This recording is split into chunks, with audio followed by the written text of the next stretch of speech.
The Gewehr 1.5 is arguably the best semi-automatic available to the assault for close quarter combat. That alone of course makes it an interesting weapon, but as that, it also somewhat blends the engagement distances and purposes of assault rifles with semi-automatic, making this weapon actually extraordinarily challenging but enjoyable to play if you want to truly get the maximum potential out of it. Thus, in today's weapon review, we're going to be taking a closer look at the Gewehr 1.5, specifically of course the stats of the weapon, the specializations available and that I would recommend for it, how it compares to some of the other assault's weaponry in terms of assault rifles and semi-autos, and lastly of course how to get the most out of this weapon when using it on the battlefield.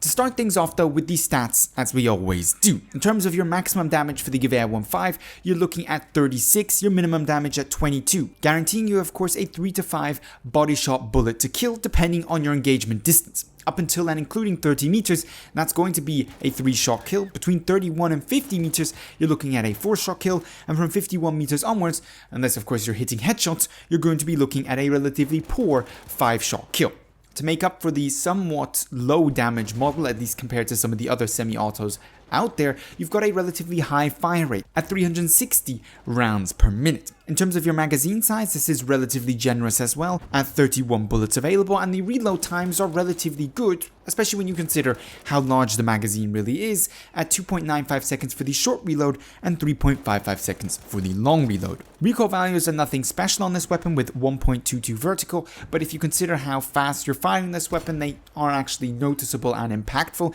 and in certain situations, especially when you're going for more longer range targets, you're going to want to possibly turn down your fire rate a little bit to maintain accuracy or engage in some proper vertical recoil control. Horizontal recoil is of course non-existent because it's a semi-auto and that is the way they work in Battlefield 5, but spread values absolutely are, with a base spread while aiming down sight and not moving of 0.1. If you do the same while moving, you're looking at a minimum spread of 0.3, and if you hip fire while standing and moving simultaneously, you're going to have to deal with a relatively poor 4.5 degrees of minimum spread.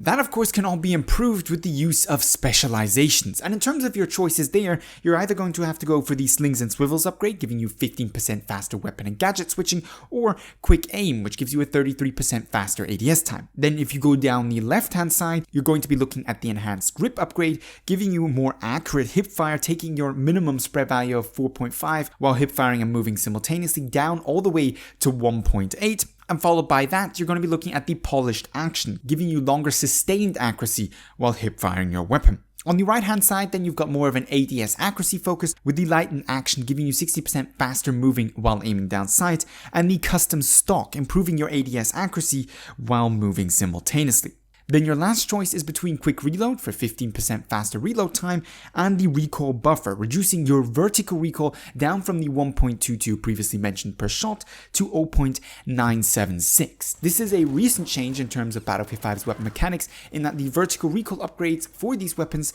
actually impact the primary part of the vertical recoil, the initial recoil added for each shot, and thus this is actually a viable and almost, I would say, recommended upgrade to go for, especially if you want to extend the range at which you can comfortably spam fire this weapon close to its maximum fire rate without the vertical recoil getting in the way of that. In terms of your specialization choices, then you can either essentially go for an almost exclusively left or right hand side, depending on if you're going more for a close quarter build, a more longer medium range build, or more of a hybrid build. I for my part prefer quick aim because this weapon is usually fired while ADS'd, but at the same time all too aware that this is a close quarter focused semi-auto, and thus have gone down the left hand side for the hip fire upgrades before going for the vertical recoil, essentially giving me faster ADS times and less recoil when dealing with my ADS targets, but at the same time in a pinch, when at closer ranges, far better hip fire to deal with those targets. And that just means that I dynamically switch between ADSing and hip firing and kind of use the best of both worlds of this weapon. If you're more of a purist, you're either going to want to stick mostly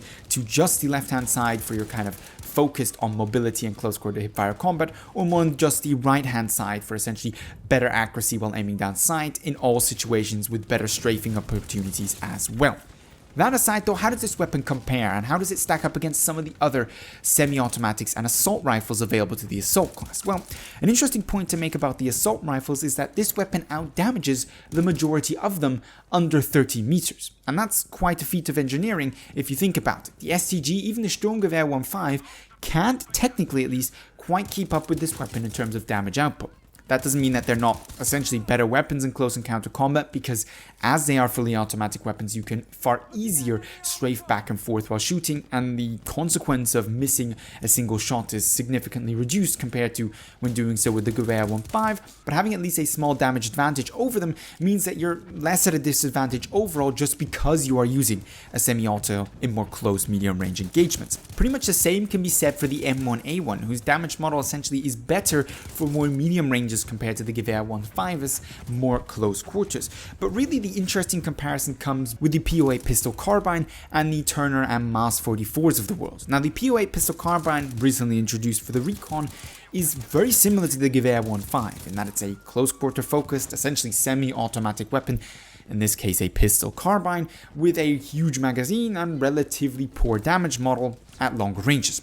But if you think the pistol carbine is the equivalent of the Gewehr 1.5, you would only be right in spirit, because in technical terms the Gewehr 1.5 simply wipes the floor with the P08. Essentially from 10 meters onwards, the Gewehr 1.5 requires one shot less to down its target than the P08, and was one of the key things I actually missed out to talk about in my recent weapon review on that weapon. So if you're a big fan of the P08, definitely try out the Gewehr 1.5, because in almost every way possible, it is a direct upgrade over that. But the last comparison weapon that I want to talk about is the Mas 44 and Turner, because those are the only weapons that really get competitive to this weapon in its ideal engagement distance, which is between its 3 and 4 shot kills, so let's say up until and including 50 meters. Now, the Mas 44 essentially has an advantage over this weapon once it loses its 3 shot kill, because they only lose their 3 shot kills once this weapon is already at a 5 shot kill at longer ranges. So technically the Mas and Turner, in terms of damage model and because they have the same fire rate,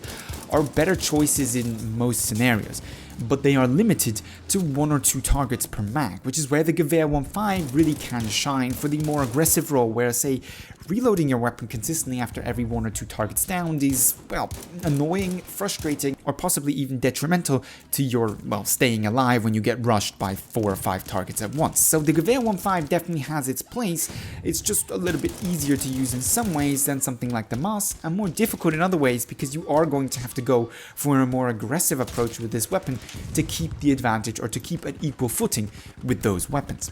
Before we round things off though, let's talk about how to get the most out of the Gewehr 1.5 when using it, some tips and tricks around really succeeding with this weapon. It's an interesting one, it's a difficult one, as most semi-autos that are focused on more aggressive playstyles, accuracy, reaction times, and relatively good positioning and keeping at your ideal engagement distance are extraordinarily important, as they were with these semi-autos and SLRs back in Battlefield 1 days, autoloading a 3.5 for example. And thus many of the same things that count for those weapons are important for the Gewehr 1.5, possibly just apply a little bit more. Being able to stay under 50 meters is important to this weapon's success. While it's not completely useless after that, I'd say about at 75 meters you really start to just, well, not down any targets, because they've got enough time to hide behind cover, and your muzzle velocity isn't the best either, so that can get in the way of this weapon's performance as well. So focusing on the right engagement distance and making use of that larger magazine is important, while trying to, I guess you could say, avoid the extreme close quarters, because if you're under 10-20 meters, you're facing up medics using fully automatic SMGs which outdamage you relatively comfortably